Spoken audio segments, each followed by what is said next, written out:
2 billion people use these products. By 2030 they'll be biodegradable.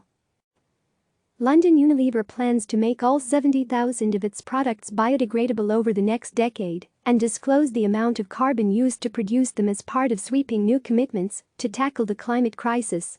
The maker of Dove soap, Hellmann's mayonnaise and Ben & Jerry's ice cream unveiled plans on Monday to achieve net zero emissions from its products by 2039.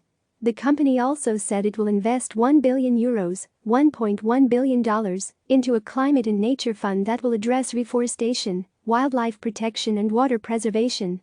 While the world is dealing with the devastating effects of the COVID-19 pandemic and grappling with serious issues of inequality, we can't let ourselves forget that the climate crisis is still a threat to all of us, Unilever CEO Alan Jope said in a statement.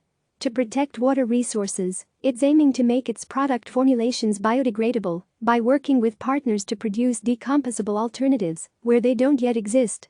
More than 2.1 billion people consume unsafe drinking water, and 40% of the world's population is affected by water scarcity, according to the World Bank. Unilever, UL, has been recognized by nonprofit CDP, which runs a global carbon disclosure system, as a corporate leader in environmental transparency and performance. The consumer goods giant set its first climate target in 2010 when it committed to halving the greenhouse gas emissions of its products by 2030. It is now going further and aims to entirely remove or offset the emissions from all its products by 2039, from the sourcing of materials to the point of sale. Suppliers will be required to disclose the carbon intensity of the goods and services they provide so that Unilever can publicize how much carbon has been emitted in the process of manufacturing and getting its products to shoppers. The company has not yet decided whether this information will be disclosed on product labels or published online, a spokesperson said. Unilever, which has around 60,000 suppliers globally, said it will prioritize those that have set their own emissions targets. A number of the world's biggest companies, from German industrial firm ThyssenKrupp, TKAMY, to tech giant Microsoft, MSFT, have committed to bringing their operations in line with the goals of the 2015 Paris Climate Accord, in some cases following campaigns by investor groups. But few have gone as far as Unilever, which says 2 billion people use its products every day.